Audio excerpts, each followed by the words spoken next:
তাহলে সেই লোকটা তারই প্রফেসর ছিল? বারিশ আগেটাই বলল। দুজনের সামনে সিটে এসে বসুন। প্রণতা হাঁপ ছেড়ে বাঁচল। ভাগ্যিস প্রফেসর পানিশমেন্ট দেয়নি। বারিশের কথা মতো প্রণতা দ্রুত পা চালিয়ে সামনের দিকে এগোতে গিয়ে থেমে গেল। ঘাড় ফিরিয়ে নুভার দিকে তাকিয়ে ইশারায় ওকে সঙ্গে আসতে বলল। প্রণতার ইঙ্গিত উপেক্ষা করে নুভা পূর্ণ দৃষ্টি মেলে বারিশের পানে চাইল। ডান কাঁধে ব্যাগ ঝুলিয়ে বাম কাঁধে মাথা এলিয়ে ভ্রু নাচিয়ে বলল সে। কেন প্রফেসর? এখানেও তো সিট রয়েছে। Will you let us sit here? Professor Barish শটান হয়ে দাঁড়িয়ে বলল। No, I won't. অনুমতি এবং অমনোযোগী ছাত্রছাত্রীদের আসন সম্মুখে, এতে করে ক্লাস ফোকাসে দিতে তাদের সুবিধা হয়। So please. আঙুল তাক করে তার নিকটে থাকা খালি দুটো আসন দেখিয়ে দিল বারিশ। প্রণতা ফের নুভাকে তাড়া দেয়। কিছুক্ষণ মৌন থেকে ভাবলেশীন ভঙ্গিতে হেঁটে এসে সিটে বসে পড়ে নুভা। ওর পাশের সিটে বসলো প্রণতা। হাতে প্রজেক্টরে রিমোট তুলে সুইচ অন করে বারিশ বলল। আমার ক্লাসে ওনাদের দুজনের জন্য এই সিট বরাদ্দ করে দেওয়া হলো। বাকিরা নিজ ইচ্ছে অনুযায়ী সেখানে স্বাচ্ছন্দ্য বোধ করে সেখানে বসতে পারো, কোনো বাধা নেই। ক্লিয়ার? সকলে সমস্যা তুলে সায় জানিয়ে বলল। Yes professor. বারিশ ক্লাস শুরু করলো। সকলে মনোযোগ দিয়ে ওর লেকচার শুনছে, প্রয়োজনে নোট তুলছে। নুভা চোখ তুলে বারিশের দিকে তাকালো। বারিশ তখন প্রজেক্টরের স্ক্রিনে কিছু ছবি দেখিয়ে সেগুলো ব্যাখ্যা দিতে ব্যস্ত। তাকিয়ে থাকা অবস্থায় ঠোঁটের কোণে থাকা হাসি ফুটে উঠল নুভার। নিজের ঠোঁট কামড়ে ধরে সে মনে মনে বলল। আমার সাথে লাগতে আসা, তাই না? প্রফেসর কেন প্রধানমন্ত্রী হলেও ছাড় পাবে না নুভার কাছে। অজান্তে মাঠে যখন নেমেছি ছক্কা মেরে জিতে উঠব। Just wait and little bit. Class শেষে ক্যাম্পাসে এসে পৌঁছায় নুভা আর প্রণতা। সেখানে আসান আগে থেকেই অপেক্ষা করছিল ওদের জন্য। প্রণতা আসানের পাশাপাশি দাঁড়িয়ে ফিসফিস করে বলল। এবার প্রফেসর পিছনে লেগেছে বোধহয়। ভগবান জানে প্রফেসরের পরিণাম কি হয়। যেমনটা প্রিন্সিপালের হয়েছে তার চেয়েও ভয়াবহ হবে, তুই মিলিয়ে নে। আসান ঢোক গিলে ইশারা করলো। প্রণতা চোখ ঘুরিয়ে তাকাতেই থ হয়ে গেল। ক্যাফেটেরিয়ার মাঝের বড় টেবিলে বসেছে নুভা এবং প্রিন্সিপাল আজাদি। আশেপাশে স্টুডেন্টরা দূরত্ব বজায় রেখে আর চোখে তাদের দেখছে। প্রিন্সিপাল যে খুব গুরুত্বপূর্ণ আলোচনায় এসেছেন তা চেহারা দেখেই বোঝা যাচ্ছে। কিন্তু নুভার মাঝে হেলদোল নেই। ফোন কল করার মাঝে হাই তুলছে সে। নুভার সাথে কথা সেরে বিদায় নেন প্রিন্সিপাল আজাদি। তিনি যেতেই হুড়মুড়িয়ে এসে নুভার দুপাশে চেয়ার টেনে বসলো প্রণতা আসান। প্রণতা কণ্ঠ খাদে নামিয়ে শুধালো। প্রিন্সিপাল কি বলে গেল তোকে নুভা? নুভার আয়েসি ভঙ্গিতে চেয়ারে গা এলিয়ে বলল। ওই সিনিয়র মেয়েগুলোকে 2 সপ্তাহের জন্য সাসপেন্ড করা হয়েছে, সেই খবর জানিয়ে গেল। সকালে যেই মেয়ের বিরুদ্ধে করা অবজেকশন পেপারে দাদু সাইন করে দিল। আসানের জবাবে মাথা নাড়ালো নুভা। চোখ দুটো বন্ধ করে নুভা বলল। আচ্ছা, যার জন্য এই সব করা সে কোথায়? কল দিত ওকে প্রণ। কল না দিয়ে নুভার হাত মৃদু ঝাঁকালো প্রণতা। নুভা চোখ খুলে দেখলো কয়েক হাত দূরে একা দাঁড়িয়ে আছে তিজা। সবেমাত্র ক্যাফেটেরিয়ায় প্রবেশ করেছে সে। নুভা গলার হাঁক ছেড়ে বলল। ওগো সুন্দরী রমণী, হুরাম সুলতানার কার্বন কপি, দাঁড়িয়ে আছো কেন তুমি একা একা? চারপাশে চকিত তাকালো তিজা। এমন উদ্ভটভাবে কেই বা কাকে সম্বোধন করে ডাকছে। হঠাৎ ওর নজর গেল মাঝ বরাবর রাখা বড় টেবিলটার দিকে। যেখানে 10-12 জন বসে আড্ডা দেয় সেখানে 3 জন আসন পেতে বসেছে। তিজা ধীর পায়ে এগিয়ে গেল টেবিলের নিকটে। প্রণতা মুচকি এসে চেয়ার টেনে ওকে বসার সুযোগ করে দিল। তিজা বসতেই নুভা ওর সম্মুখে কতগুলো কাগজ ছুঁড়ে মারল। হকচকিয়ে উঠল তিজা। প্রণতার হতবাক চাহনি দেখে নুভা বলল।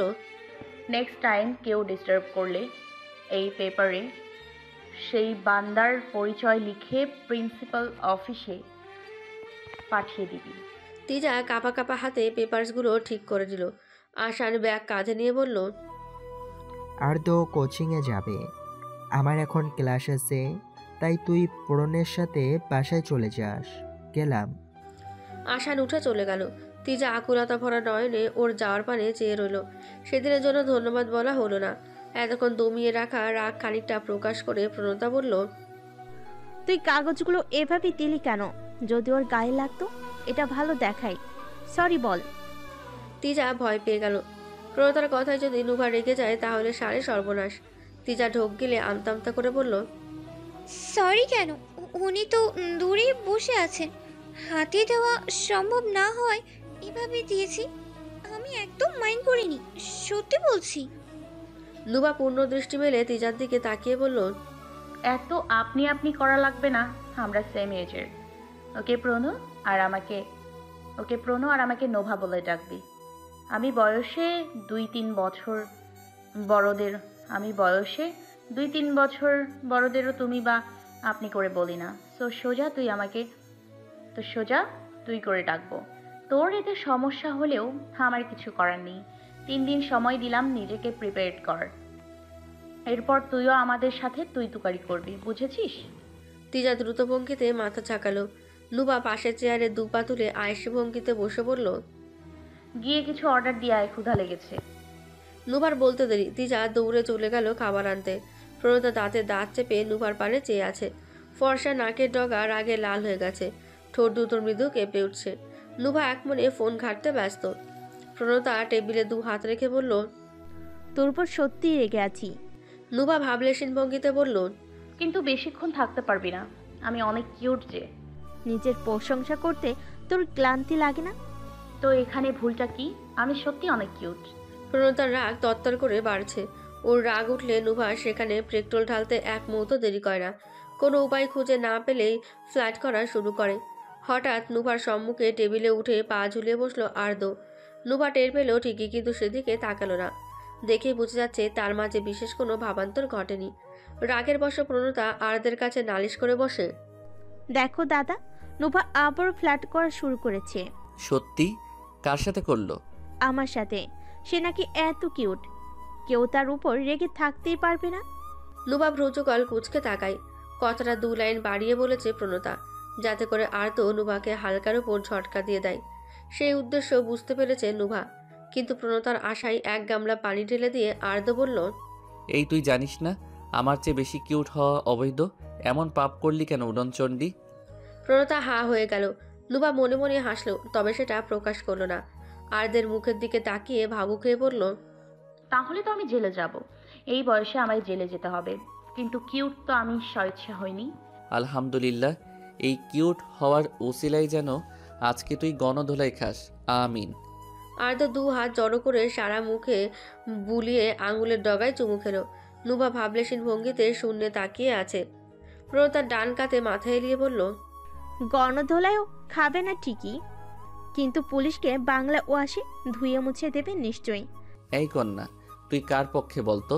একবার ওর নামে বিচার দিলি, এখন আবার ওর হয়ে কথা বলছিস। গিরগিটির মতো রং বদলাস কেন? আমি নিরপেক্ষ, যা বলেছি সত্য বলেছি। আর রাগের বশে আমার বেস্টুর নামে ওসব বলেছি। Sorry sweetheart. Mention not baby. প্রণতার দিকে ফ্লাইং কিস ছুড়ে দিল নুভা। আর্দ্র ফোঁস করে নিঃশ্বাস ছেড়ে বলল, থাক তোরা, আমি ক্লাসে যাচ্ছি। নুভার মাথায় হাত বুলিয়ে চলে গেল আর্দ্র। কয়েক হাত দূরে চোখ গেল প্রণতার। 2 হাতে খাবার ভর্তি ট্রে নিয়ে দাঁড়িয়ে আছে তিজা। হয়তো আর্দ্রকে দেখে ভয়ে আগায়নি সে। প্রণতা দ্রুত উঠে গিয়ে একটা ট্রে হাতে নিল। দুজনে টেবিলে ট্রে রেখে চেয়ারে বসলো। সাথে সাথে নুভা ট্রে থেকে বার্গার তুলে বড় করে কামড় বসালো। প্রণতা কোল্ড কফিতে 1 সিপ নিল। তিজা এখনও অবাক নয়নে নুভার পানে চেয়ে আছে। আর্দ্রের সাথে কথা বলার সময় মুস্কি হাসতে দেখেছিল ওকে। কি যে সুন্দর লাগছিল। এই রাগি মুখে হাসিটা যে এত সুন্দর হবে ভাবতেও পায়নি সে। এভাবে তাকিয়ে আছিস কেন? খা, না হলে তোর ভাগেরটা আমায় দে। তিজা থতমত খেয়ে গেল। নুভা খাওয়ায় মনোযোগ থাকা সত্ত্বেও কিভাবে বলে দিল তিজা তার দিকে তাকিয়েছিল। প্রণতা তিজার পানি চেয়েও ওকে খেতে ইশারা করে। তিজা হতবুদ্ধি হারিয়ে ফ্রেঞ্চ ফ্রাই তুলে সস মাখিয়ে মুখে পুরল। কোচিং শেষে বিকেলে বাসায় ফিরল আর্দ্র। ড্রয়িং রুমে নাস্তা করার পাশাপাশি সবাই সুলতান সুলেমান দেখছে। দাদা দাদির সাথে মাকেও টিভি দেখতে দেখে বিরক্ত হলো আর্দ্র।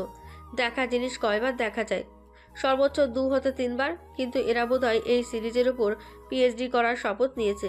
টিভিতে মনোযোগী দর্শকের কাছে নিজের বাড়ি ফেরার হাজিরা দিয়ে উপরে চলে গেল আর্দ্র। গ্যারেজে বাইক রাখার সময় আসানের বাইক লক্ষ্য করেনি। হয়তো সে বাড়িতে নেই। আর্দ্র এক নজর নুভাকে দেখে আসার কথা ভাবলো। পরে করে সেই ভাবনা মাথা থেকে ঝেড়ে ফেলল। সে এখন বাইরে থেকে এসেছে। বলা তো যায় না নুভা এই কথা সেই কথা থেকে কখন মারামারি শুরু করে দেয়। স্বাস্থ্য সচেতন আর্দ্র পা চালিয়ে নিজের রুমে চলে গেল। এই অবস্থায় গেলে জীবাণু নুভাকে ঘিরে ধরবে। ফ্রেশ হয়ে দেখে আসবে সে কি করছে। তাড়াহুড়ো করে ব্যাগটা রেখে টাওয়াল নিয়ে ওয়াশরুমে ঢুকে পড়লো আর্দ্র। মিনিট বিশেক বাদে কোমরে টাওয়াল পেঁচিয়ে বেরোলো। মাথার চুল থেকে টপ টপ করে পানি পড়ছে। উন্মুক্ত ফর্সা গায়ে পানি বিন্দু মুক্তার ন্যায় ঝকঝক করছে। এক হাতে চুলের পানি ঝাড়তে ঝাড়তে ক্লোজেটের দিকে এগিয়ে গেল আর্দ্র। শাওয়ার নেওয়ার পর টাওয়াল পরে ঘুরঘুর করার ও স্বভাব নেই তার। বাড়ি থেকে বের হওয়ার পূর্বে সে একজোড়া পোশাক বাথরুমে রেখে যায়। তার স্পষ্ট মনে আছে আজ সকালেও ধূসর টি শার্ট আর কালো 3/4 প্যান্ট রেখে গিয়েছিল। তাহলে কাপড় কোথায় উধা হলো? আসান শেষবার কবে এই রুমে এসেছিল মনে করতে পারছে না আর্দ্র। তার বাড়িতে শুধু একজনই তার ব্যাপারে নাক গলায়। আর্দ্র মেরুন রঙের টি শার্টটা কালো গ্যাভার্ডিন প্যান্ট গায়ে জড়িয়ে নিল। টাওয়াল বারান্দায় নেড়ে রুমে ফিরে এসে নুভাকে দেখার উদ্দেশ্যে পা বাড়ায়। দরজার নবে হাত রেখে থেমে যায় আর্দ্র। ঘাড় ফিরিয়ে নজর বোলালো বেডের দিকে। এতক্ষণে চোখে পড়লো কেউ শুয়ে আছে সেখানে। আর্দ্র এগিয়ে কম্বল ওঠাতেই দেখলো মানুষরূপী এক পুতুল সব সময়ের মতো দু ঠোঁট ফুলিয়ে ঘুমাচ্ছে। মাথার আধ ভেজা সাদা কালো চুল এলোমেলো হয়ে পড়ে আছে মুখে কপালে। নিঃশ্বাসের সাথে নাকটাও ফুলে উঠেছে। ওর কি ঠান্ডা লাগছে? নাক বন্ধ। আকাশ কুসুম ভাবনার মাঝে চিন্তিত হয়ে পড়ল আর্দ্র। একবার জ্বর আসলে সাথে করে ঠান্ডা, কাশি, ব্যথা বেদনা সবাইকে নিয়ে আসে। আর ওর ক্ষেত্রে নাক বন্ধ থাকা জ্বরের প্রাথমিক লক্ষণ। আর্দ্র দ্রুত উঠে গিয়ে স্টাডি টেবিলের ড্রয়ারে থাকা ফার্স্ট এড বক্স হতে থার্মোমিটার বের করলো। আর্দ্র পুনরায় বেডের কাছে এসে মিহি সুরে বলল, নোভ, ওঠ দেখি। নুভা ধীরে ধীরে চোখের পাতা খুলল। পিটপিট করে আর্দ্রের পানে চেয়ে কিছু বলার পূর্বেই আর্দ্র ওর মুখে থার্মোমিটার পুরে দিল। আর্দ্র তাপমাত্রা চেক করে রেগে গিয়ে বলল, কতবার বলেছি ভেজা চুলে থাকবি না। কে শোনে কার কথা? এইবার যদি জ্বর আসে রে, তোরে বঙ্গোপসাগরের গভীরে বেঁধে রেখে আসবো। আচ্ছা, টাওয়েলটা বারান্দায় নেড়ে দিলে কি তোর হাত ক্ষয় হয়ে যেত? নুভা চোখ মুখ কুঁচকে বিরক্তি ভরা কণ্ঠে বলল, তোর জ্বালায় শান্তিতে ঘুমোতেও পারি না। মরার পর শান্তি দিবি নাকি কবরে গিয়েও জ্বালাবি আমায়? আমার বাথরুমে পানি আসছিল না দেখে তোরটা এসেছি। শাওয়ার শেষে ঘুমে পড়ে যাচ্ছিলাম বলে এখানে শুয়ে পড়েছি। শত হলেও তোর সবই তো আমার। সব? আর্দ্র ভ্রু কুঁচকায়। নুভা মাথা ঝাঁকিয়ে বলল, তোর মানিব্যাগের টাকা আমার, তোর ওয়ার্ড্রোবে রাখা কাপড়ও আমার। বাই দ্য হাইওয়ে, এটা আমার টি শার্ট প্যান্ট। একদম টানাটানি করবি না। আচ্ছা তুই রাইখা দে, আমি তোরে আমার আরও কয়েকটা টি শার্ট দিয়ে দেবো। পুরনো বা ইউজ করেছিস সেগুলো নিমু না। তুই মলে গিয়ে তোর জন্য কিনবি, বাসায় এসে ক্লোজেটে রাখবি, আমি পরবো। যে বোঝে না তাকে বোঝানো যায়, কিন্তু যে বুঝেও বুঝতে চায় না তার ওপর হাল ছেড়া উত্তম। আর তো কথা না বাড়িয়ে হেয়ার ড্রায়ার এনে নুবার চুল শুকিয়ে ওকে ঘুম পাড়িয়ে দিল। এখন ঘুমালে অন্তত জ্বর থেকে রেহাই পাওয়া যাবে। জুমার নামাজে ছেলে এবং নাতিদের সঙ্গে নিয়ে মসজিদে গিয়েছেন ইলিয়াস ওরহান। বাড়িতে তাদের অপেক্ষায় বসে আছেন পায়েল আর নাজনীন ওরহান। তখনই ফোনে কথা বলতে বলতে সিঁড়ি ভেঙে নিচে নামলো নুভা। পরনে আকাশি কুর্তি আর সাদা প্লাজো, হাতের কবজিতে পেঁচানো ওড়না। সচরাচর বেশ ছিঁড়ে ঢালা পোশাক পরে সে, তাই ওড়না গায়ে থাকলেও যা না থাকলেও তা। নুভা ইশারায় জায়গা করে নাজনীন ওরহান এবং পায়েলের মাঝে বসলো। ধীরগতিতে ফোনটা ডানে বামে ঘুরিয়ে বলে উঠল, এই যে ভাইয়া, বুড়ি আছে বুড়োর ভাবনায়, পায়েল থাকে তোমার চিন্তায়, আর বুড়ো আব্বু দুই গাধাকে নিয়ে নামাজে গেছে। পায়েল ছেলেকে দেখে চট ভঙ্গিতে ফোনটা নুভার হাত থেকে নিল। অভিমানের সুর টেনে বলল, খালি ধর্মকর্ম করলে হবে? কাজের মাঝে শুধু বোনটার খবর নিস, বাকিরা বেঁচে আছে না মারা গেছে নোভার থেকে জেনে আবার কাজে লেগে পড়িস। কেন রে, তোর কি আমাদের কারোর সাথে 2 মিনিট কথা বলার ফুসরত নেই? জীবনটা এভাবেই কাটিয়ে দেওয়ার বাহানায় তুই? ঠিক বলছি না আশার? বলেন ঠিক কিনা বন্ধুগণ? নাজনীন নুভার মুখ চেপে ধরে বললেন, চুপ বৌমা, ফোনটা আমায় দাও। পায়েল ছেলের জবাব না শুনে ফোনটা শাশুড়িকে দিয়ে দ্রুত পায়ে চলে যান।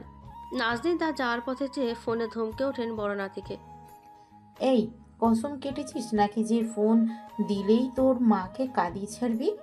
ওই দিনও কেঁদেছে তোর জন্য। একটা কল দিলে তোর কি ক্ষতি হয়ে যায়?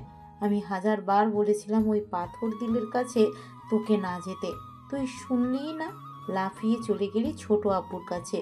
এখন দেখ পুরা ওর মতো নির্দয়তায় পরিচয় দিচ্ছিস। দোহাই লাগে, পুরোপুরি রিয়াদের মতো হওয়ার আগে ফিরে আয় দেশে। একটা কথা মাথায় রাখিস, মায়ের প্রতিটি অশ্রুর মূল্য তোকে হাসরের ময়দানে দিতে হবে আশার। ফোনের অপর প্রান্ত থেকে আশার হাসি মুখে বাক্যে আফসোসের রেখা ফুটিয়ে বলল, তুমিই বলো আমি কি করব দাদি। আমারও তো এভাবে তোমাদের রেখে দূরে থাকতে ভাল লাগে না, কিন্তু বিজনেসও যথেষ্ট জরুরি। আব্বু সবটা বুঝে, কিন্তু আম্মু তো প্রশ্নই করে কবে ফিরবি। প্রসঙ্গ, এই কবে ফিরবি পর্যন্ত থাকলেই চলতো, এই প্রশ্ন এখন বিয়েতে গিয়ে ঠেকেছে। এর জন্য ইচ্ছে করেই কল দেই না। আমার এখন বিয়ে করার একদম শখ নেই। তবে আমার বড়দাদি ডাক শোনার শখ আছে। যাই হোক, বিয়ের কথা স্থগিত রাখলাম। নবকে যেমন কল করে কথা বলিস, একইভাবে আমার বৌমার খোঁজ খবর নিস।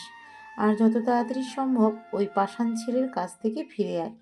স্বয়ং নুভা বলেছে যদি তাকে প্রতিদিন কল না দেই তাহলে দেশে ফেরার সাথে সাথে একটা বজ্জাত মেয়ের দেখে আমায় বিয়ে করিয়ে দেবে। সবার নিজের জান প্রাণের প্রতি মায়া আছে দাদি, তাহলে এই কথা শুনে আমি কি করে ওকে কল দেওয়া থেকে বিরত থাকি বলো? দেখো, এখন লাঞ্চ আওয়ারেও না খেয়ে ফাইল ঘেটে যাচ্ছি। নতুন ব্রাঞ্চ খোলা হয়েছে, এখানে প্রচুর কাজ। ছোট আব্বু ছোট আম্মুর একার পক্ষে সম্ভব না বলেই তো আমি এখানে। আর আমি না আসলে ওনারা নুভাকে বলবে এখানে এসে বিজনেস সামলাতে। তা তো হতে দেওয়া যায় না দাদি, তাই নিজের সর্বোচ্চ চেষ্টা চালাচ্ছি কাজটা শেষ করতে। এই কাজ হলে আমরা দেশে বসেই বিজনেস সামলাতে পারবো। সো দোয়া করো যাতে কাজ সহিভাবে সমাপ্ত হয়। খুব শীঘ্রই ফিরে আসবো আমি। নাজিন ওরহান খুশি হয়ে আশারকে দোয়া করে কাজে উৎসাহ দিয়ে ফোন রাখলেন। হঠাৎ কলিং বেল বেজে উঠল। নুভা এক নজর ঘড়ির দিকে তাকিয়ে দরজা খুলে দিল। পাঞ্জাবির উপরের বোতাম খুলতে খুলতে ভেতরে ঢুকলো আশান। সে গিয়ে সোফায় বসলো। পায়েল দ্রুত শরবত নিয়ে কিচেন থেকে বেরিয়ে ছেলের হাতে দিলেন। নুভা প্রবেশপথে উকি ঝুঁকি দিয়ে ভ্রুকুচকে বলল, এই রে আসাই না, বাকিরা কই? আশান এক ঢোকে গ্লাসের অর্ধেক শরবত পান করে জোরে নিঃশ্বাস ছেড়ে বলল, ওরা মসজিদে, আমি নামাজ শেষেই এসে পড়েছি। শরীরটা ভালো লাগছে না। ইয়া মাবুদ, বলে কি? নাজদিন ওরহান তাড়াতাড়ি উঠে এসে নাতির পাশে বসলেন। পায়েল আশানের গালে ঘাড়ে হাত স্পর্শ করে বললেন, জ্বর টর তো হয়নি? কোথাও ব্যথা করছে, অস্থির লাগে? কাল রাতে বাইরে খাবার খেয়েছিলি, আবার গ্যাস্ট্রিক হয়নি তো? আশান মা এবং দাদিকে শান্ত করে বলল, একটু দুর্বল লাগছে, বই কি। তোমরা টেনশন নিও না তো, শান্ত হয়ে খাবার লাগাও। ক্ষুধা লেগেছে, আমি ফ্রেশ হয়ে আসি। ওরা বোধহয় রাস্তায় জলদি এসে পড়বে। নুভাকে পাশ কাটিয়ে আশান সিঁড়ি বেয়ে ওপরে চলে গেল। নাজদিন ওরহান ফোঁস করে শ্বাস ছাড়েন। একটুতেই বেশি ভেবে ফেলেন বৃদ্ধা। তাকে পানি পান করিয়ে পায়েল ফিরে গেলেন কিচেনে। নুভা আশানের মতিগতি বুঝতে লাগলো। কিছুক্ষণ ভাবতেই এর কারণ পেয়ে গেল। এর থেকে পরিত্রাণ পাওয়ার চিন্তায় বিভোর হতেই খোলা দরজা পেরিয়ে হাঁক ডাক শুরু করে আরত। কি রে আশান, তুই যে আগে আগে এসে পড়লি। তুই চলে আসার পর মসজিদে জিলাপি দিয়েছে, দেখ আমি নিয়ে আসলাম। আশেপাশে আশানকে না দেখে ভ্রু কুচকালো আরত। নুভা ওর থেকে প্যাকেট হাতে নিয়ে বলল, ছোট ভাই সুস্থ কিনা তাও বুঝছি না। এই কেমন বড় ভাই তুই? শুধুই রিশতার সময় নেম প্লেটে বড় ভাই উপাধি লাগালে চলবে? আরত চট করে প্যাকেট ছিনিয়ে নিয়ে বলল, না ঘুরিয়ে পেঁচিয়ে সোজাসাপটা বল কি হয়েছে আশানের। একটু আগেও তো সুস্থ দেখলাম। তুই কোন সাহসে প্যাকেট ছিনিয়ে নিলি? এক্ষুনি প্যাকেট ফেরত দে। আমি কেন প্যাকেট দেব? তোর মন চাইলে মসজিদে গিয়ে নামাজ পড়ে তারপর ইমামের কাছে থেকে নিয়ে আয়। তুই তেলে ভাজা অস্বাস্থ্যকর জিলাপি খাবি? ইমাম সাহেবের নাতনি হওয়ার সুবাদে এগুলো দিয়েছে। এই জিলাপি খাওয়া সুন্নত। ওদের তর্ক থামিয়ে জিলাপির প্যাকেট নুভার দিকে এগিয়ে রিয়াজ বললেন, এই অভদ্র ছেলের ছোটলোকি স্বভাব এখন প্রকাশ্যে দেখার ইচ্ছে কারো নেই। তুমি এটা নাও। নভ, তুমি আমারটা নাও, ওটা ওই থাকুক। নুভা সম্পূর্ণ নাকচ করে বলল, একদম না, এগুলো আমাদের প্রিয়তার প্রাপ্য। জানো বড় আব্বু, তোমার অপেক্ষায় সেই কখন থেকে বসে আছে বড় আম্মু আর বুড়ো। তোমার বুড়িও তোমার চিন্তায় পড়েছিল। সো জিলাপি তাদের দাও। রিয়াজ আর ইলিয়াস ওরহানকে কথা বলার সুযোগ দিল না নুভা। ওনাদের জিলাপির প্যাকেট পায়েল এবং নাজনীন ওরহানকে ধরিয়ে সে শান্ত হলো। বাপ বেটা হাত মুখ ধুতে গেলেই শাশুড়ি বৌমা খাবারের আয়োজন শুরু করলো। আর তো 2 কদম এগিয়ে ভাবুক হয়ে শুধেন। তাহলে তোকে কেন আমার প্যাকেট দেব? তুই কি আমার বউ? আরদের পানি চেয়ে বাঁকা হাসি ফুটিয়ে নুভা বলল, আমি তোর বউ হতে যাব কেন? তুই এখনো বিয়েই করিসনি। সেই সূত্রে তোর ভাগের জিলাপি আমার। যেদিন তুই বিয়ে করে বাড়িতে বউ আনবি সেদিন থেকে এই প্যাকেট তার হবে। এর আগে কেউ এই ব্যাপারে অধিকার খাটাতে আসলে সেই আইটেমকে আস্ত মাটিতে পুঁতে ফেলতে আমি দ্বিতীয়বার ভাববো না। বস, গট ইট। আরদের হাত থেকে নিয়ে প্যাকেট খুলে জিলাপি খাওয়া শুরু করলো নুভা। খেতে খেতে ডাইনিং স্পেসে চলে গেল। নুভাকে যেতে থেকে আর্দ বুকে হাত গুজে আনমনে বলে উঠল, দেখিস যেন আজীবনের জন্য এই অধিকার তোর না হয়ে যায়। চিত হয়ে বেডে শুয়ে আছে নুভা, হাতে কাগজ, দৃষ্টি সিলিংয়ের দিকে। প্রফেসর বারিশ অ্যাসাইনমেন্ট দিয়েছে। বিষয়বস্তু নিজের বাবা মা বিষয়ে। 2 দিন বাদে জমা। আর নুভা এখনও 1 লাইন অবধি লেখেনি। যে সম্পর্কে অবগত নয় তা দিয়ে লিখবেই বা কি? বানিয়ে কিছু লিখতে গেলেও কলম চলে না, শুধু বুক চিরে দীর্ঘশ্বাস বেরিয়ে আসে। তারপর আসানের ফলে মেজাজটা চড়াও হয়ে গেছে। দরজায় ঠক ঠক শব্দ শুনে ভিতরের আসার অনুমতি দিল নুভা। দরজা ঠেলে প্রবেশ করলো প্রণতা। ঘড়িতে 3:36। এই অসময়ে প্রণতা এখানে কি করছে? নুভা যখন মন চায় তখন বাড়ির বাইরে আসা যাওয়া করলেও প্রণতা 8-10টা মেয়ের ন্যায় নিয়মমাফিক চলাচল করে। দুপুরের এই শেষ ভাগে বেশিরভাগ মানুষ নিজ ঘরে বিশ্রাম নেয়, আর কর্মজীবীরা অফিস আদালতে কাজ করে। তাই এ সময় কারো বাসায় যাওয়া অসময়ের মতোই। নুভা ভ্রু নাচিয়ে বুঝালো ব্যাপার কি। প্রণতা সোফায় ব্যাগ ফেলে নিজেও নুভার পাশে শুয়ে পড়ল। ফোঁস করে নিঃশ্বাস ছেড়ে বলল, অ্যাসাইনমেন্ট লিখলাম, তবে একদম বাচ্চা বাচ্চা লাগছে। প্রফেসর বারিশের মাথায় কি চলছে কিছুই বুঝতে পারছি না। এই বয়সে বাবা মা সম্পর্কে অ্যাসাইনমেন্ট, বেট অদ্ভুত কাণ্ড। আচ্ছা, তোর ফোনে কি হয়েছে? কল দিলাম, রিসিভ করলি না। তারপর দেখি সুইচ অফ। আশানকে কল দিলাম, ও বল তুই রেগে আছিস, আমি যেন দেখা করে আসি। আশানের কথা শুনে মুহূর্তেই রেগে গেল নুভা। হাত মুষ্টিবদ্ধ করে কাগজটা দুমড়ে মুচড়ে ফেলল। সন্তর্পণে প্রণতা একটু চেপে গেল। শোয়া থেকে উঠে দাঁড়িয়ে কিছুক্ষণ মৌন থেকে নুভা আশানের মতো একই ভাবভঙ্গিতে বলল, নুভারে বাসায় ভাল লাগে না, চল গিয়ে ঘুরে আসি। একটা নতুন রেস্টুরেন্ট খুলেছে, তোর ফেভারিট খাবারও আছে সেখানে। বের হবি? প্রণতা খুব মনোযোগ দিয়ে নুভার অভিনয় দেখছে। আচমকা আশানের কৃত্রিম খোলস ছেড়ে নিজের রাগচটা রূপে ফিরে নুভা বাজখাই কণ্ঠে বলল, কি সুন্দর কথা। গ্রীষ্মের এই ঠাডা পড়া গরমের শেষ দুপুরে জিজ্ঞেস করতেছে বের হবি? শালা, পারলে তোরে এখন জীবন থেকে বের করে দেই। প্রণতা চটভঙ্গিতে উঠে বসে বলল, যাক বাবা, বাঁচে গেল। আমি তো ভেবেছিলাম তোর সেই প্রিয় চাইনিজ অ্যাক্টর বিয়ে করতে চাচ্ছে, শুনে তুই রেগে আছিস। আবার মুখভঙ্গি বদলে মুচকি হেসে রুভা বলল, ধুর মাইয়া, ওর জন্য তো আমি অনেক খুশি। কি মিষ্টি দেখতে একটা সিঙ্গারকে বিয়ে করেছে। বিয়ে বললে ভুল হবে, ফিয়ন্সে হয় ওর। কিন্তু এখন সেই মিডিয়াওয়ালাকে খুঁজে পেলে আমি জানে মেরে ফেলতাম। কয়দিন আগে যে ডান্সার মেয়েটার সাথে ওর নামে গুজব ছড়িয়েছিল, শুনে আমার মাথা কাজ করা বন্ধ করে গেল। শেষ পর্যন্ত কিনা ইন্ডাস্ট্রির জঘন্য পার্সোনালিটির মেয়েটা ওর ওয়াইফ হবে। আমার কি মনে হয় জানিস, এই গুজব ছড়াতেই ও এত জলদি বিয়ের সিদ্ধান্ত নিয়েছে। তবে যা হয়েছে ভালোই হয়েছে। নুভা চোখ ঘুরিয়ে প্রণতার দিকে তাকালো। সে গালে হাত দিয়ে চেয়ে আছে। খানিকটা অপ্রস্তুত হয়ে পড়ল নুভা। গলা খাকারি দিয়ে শুধালো, এভাবে তাকিয়ে কি দেখছিস? প্রণতা একই ভঙ্গিতে চেয়ে থেকে বলল, তোকে দেখছি, মুচকি হাসিটা কি অপরূপ।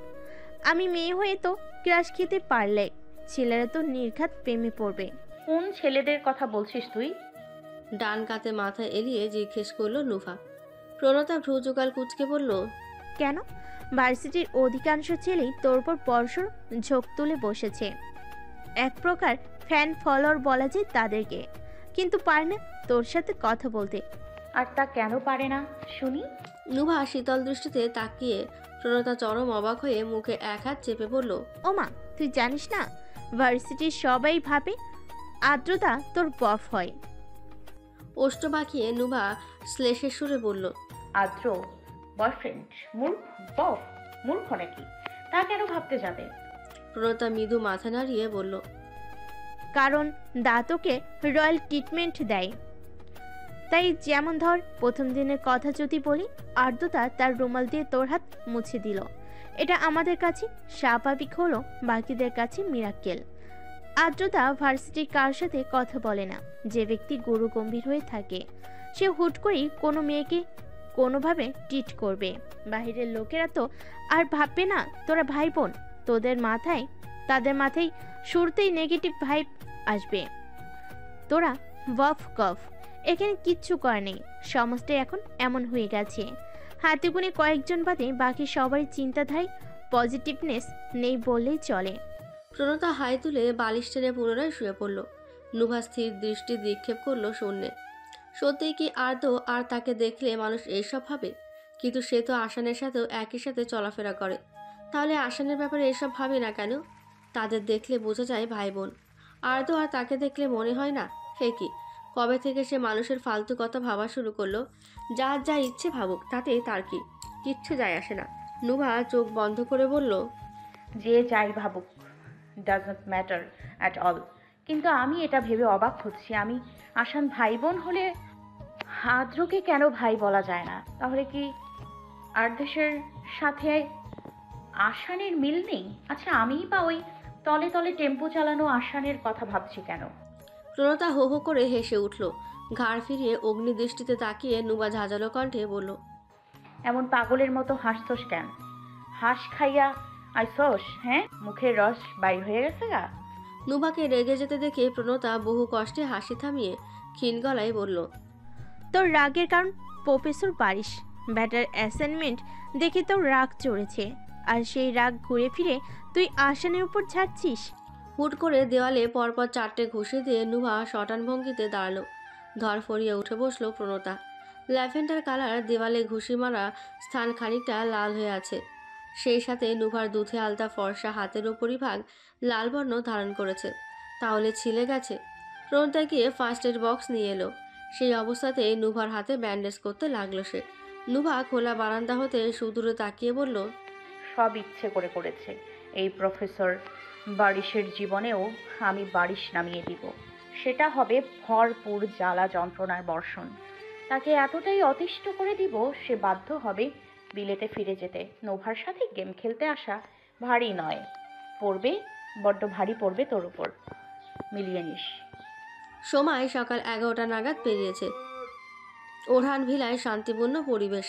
কোনো ঝগড়াঝাটি, চিল্লাপাল্লা, হই হুল্লোড় নেই। নুবা কিছুক্ষণ আগে গিয়েছে প্রণতাদের বাসায়।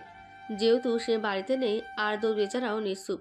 2 সপ্তাহ বাদে কুরবানির ঈদ। ওরহানদের ঐতিহ্য রয়েছে 2 ঈদের পরদিন পরিবারের বড় হতে ছোট সকল সদস্য একে অপরকে উপহার হিসেবে কিছু দিয়ে থাকে। শয়নকক্ষে খাতা কলমে হিসাব করছে নাজনীন ওরহান। প্রতি বছরের নয় এবারও অন্যরকম কিছু সবাইকে উপহার দেওয়ার ভাবনায় আছেন তিনি। কিন্তু কি দেওয়া যায়? নিশ্চিত মনে ইডিসিয়ার দোল খাচ্ছেন ইলিয়াস ওরহান। তাকে দেখে মনে হয় না তিনি এসব নিয়ে ভাবছেন। নাজনীন ওরহান খাতার মাঝে কলম রেখে বললেন, সামনে ঈদ, কাকে কি দেবে ভেবেছো? নাজনীন ওরহানের জন্ম বাংলাদেশে, তবে বেড়ে ওঠা ভারতের আসামে। সেই সূত্রে খুব শুদ্ধ এবং মার্জিত ভঙ্গিতে কথা বলেন তিনি। তবে ঝগড়া বাঁধলে সে ভাবভঙ্গি উদা হয়ে যায়। ইলিয়াস ওরহান দোল খেতে খেতে বলেন, সবার বন্দোবস্ত হয়ে গেছে, কিন্তু নবকে কি দেই বুঝতে পারছি না। তুমি ভেবেছো? নবকে জিজ্ঞেস করলে সে বলবে জানি না, নয়তো তার চাহিদা অনুসারে উপহার তৈরি করতাম। আমার মাথায় কিছুই আসছে না। ইলিয়াস ওরহান স্থির হয়ে বসলেন। রোজার ঈদে নুভাকে দেওয়া ল্যাপটপ বোধহয় ও খুলেও দেখেনি। কিছুদিন বাদে আসানের ল্যাপটপ ভেঙে নিজেরটা তাকে দিয়েছে নুভা। নাতনি যত আদরেই হোক, তাকে ঠিকভাবে বুঝে ওঠার ক্ষমতা এখনো হয়নি বৃদ্ধ ওরহানের। এই পৃথিবীতে যদি কেউ তার সম্পর্কে ভালোভাবে অবগত হয়ে থাকে, সে হচ্ছে আর্দ্র। হ্যাঁ, আর্দ্র। চট করে দাঁড়িয়ে পড়লেন ইলিয়াস ওরহান। আর্দ্র এখন কোথায় আছে জানা নেই, তাই ফোনে কল বসালেন ওকে। 2 বার রিং হতেই অপর প্রান্ত হতে কল কেটে দিল। মিনিট 2 বাদে দরজায় ঠক ঠক শব্দ হলো। অনুমতি দিতেই দরজা ঠেলে প্রবেশ করলো আর্দ্র। নিজের রুমেই ছিল সে, তাই তো কল পাওয়া মাত্রই চলে এলো। আর চোখে দাদিকে পর্যবেক্ষণ করে আর্দ্র বলল, দাদা, কিছু লাগবে তোমার? ইলিয়াস ওরহান পুনরায় ইজি চেয়ারে বসলেন। কিছুক্ষণ মৌনতা কাটিয়ে হাসি মুখে বললেন,